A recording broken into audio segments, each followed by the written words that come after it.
after he discovers gold in the middle of the desert. Protecting the gold against scavengers and battling wild dogs becomes priority, as he is at the brink of death. At first, the scenery is grainy, dusty desert landscapes with barren trees. We first meet Zach, the protagonist, as he travels in a goods train compartment, consuming on a piece of bread. He notices a woman and her baby staring hungrily at the food. This appears to warm Zach's heart, and he offers her the rest of the bread before descending to his station. The location is a rundown outpost, but it appears to be a connecting point to the compound, where Zach intends to go. He asks around for a man who is supposed to drive him to the place, but the attendant at the outpost is as inhospitable as the barren desert all around. As he relieves himself in a dirty makeshift washroom, the second man, named Anthony, arrives at the place.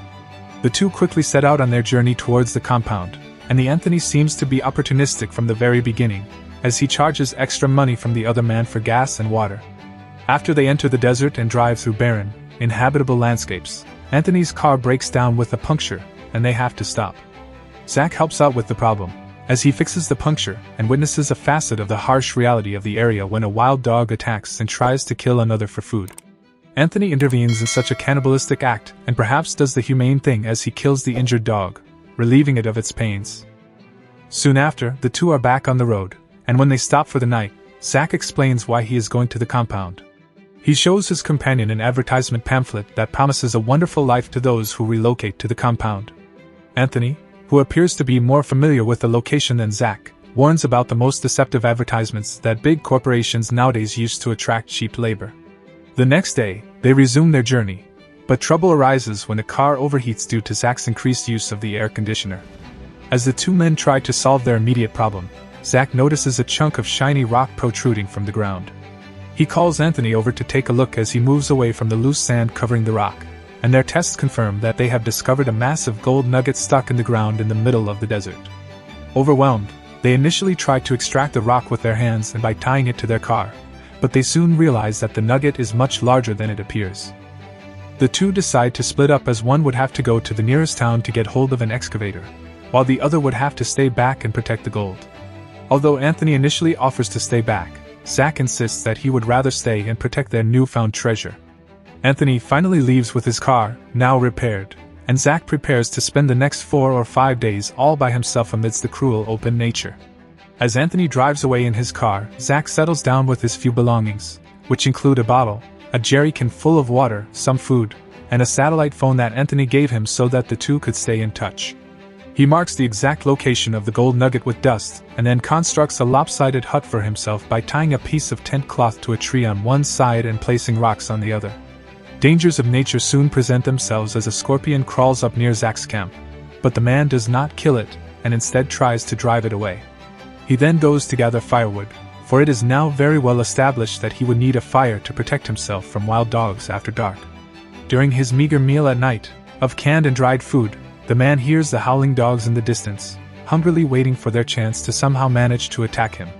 As days go by like this, he has to ration his supplies even more tightly, and he has to make choices regarding using water for hygiene or saving it for consumption.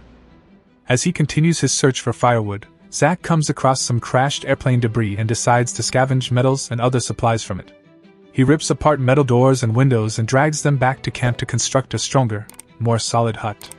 With supplies running low and having to spend hours by himself, Zach breaks a smaller gold chunk from the nugget, but he does not intend to keep it all for himself, as one might expect in such a situation.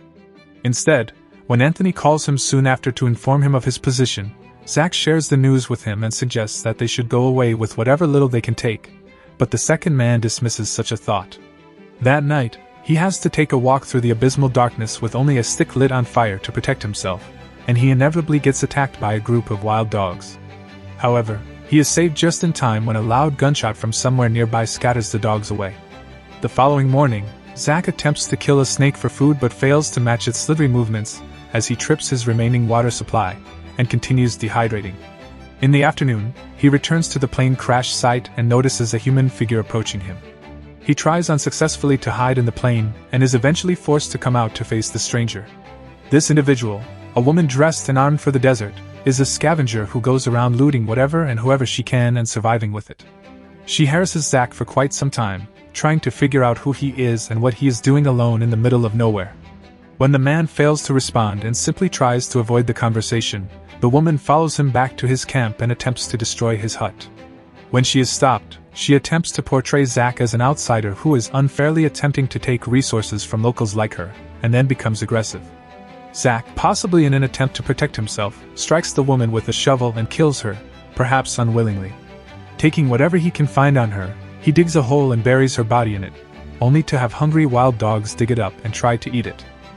He quickly gathers some more wood and burns up the body, for he does not want to disrespect her by feeding her remains to the dogs. The next day, he receives a call on the satellite phone from Anthony, who says that he is now bringing the excavator back to the place and promises to reach it within 2 or 3 days.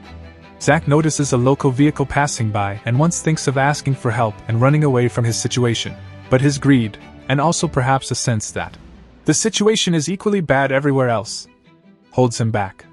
Soon, a major sandstorm hits the place, and the man gets terribly injured when a flying tree branch impales his belly. After the storm has completely changed the appearance of the sandy desert, Zach crawls around in excruciating pain and eventually finds the gold nugget after much effort. He also struggles to treat his wound before falling into a hallucinatory trance in which he believes the woman he killed is now alive again. However, it is soon revealed that there is a second woman who resembles the first, and she asks Zach if he has seen her sister, implying that they are twins. When the man claims he hasn't seen anyone, the woman offers to walk him to the nearest water source and settlement, but Zach insists on being left alone. As he seems to pass out and wake up again, he sees himself amidst a circle of small fires, definitely lit by the woman, as a group of dogs already move towards him, realizing that the man is about to die soon. As the fires grow weaker and the dogs' collective will and courage stronger, they start to attack Zach one by one, tearing into his flesh and finally dragging him away and biting him to death. As Zach is pulled and eaten away by the vicious pack of feral dogs, Anthony is finally seen some distance away from Zach's camp. Anthony seems to have made a camp of his own, where he seems to have been staying at least for 2 or 3 days, with his car and an excavator readily waiting beside him. He looks through binoculars at Zach's final fate as he is killed by natural forces, and it becomes clear as day that Anthony was actually waiting for his partner to die so that he could take and keep all of the gold for himself. When Zach is finally dead, Anthony drives up to the location and steps outside to inspect the area. When he sees the gold nugget, he goes back to his car to get something. As he returns, an arrow pierces straight into his chest, and the man instantly falls dead on the ground. It is again very obvious that it is the twin sister scavenger woman who has killed Anthony, for she was seen with a crossbow earlier. Disclaimer: the characters in the movie are unnamed, hence I used their real names. The end. If you enjoyed this video, leave a like, comment and also subscribe and turn on the notification bell for more. See you next time.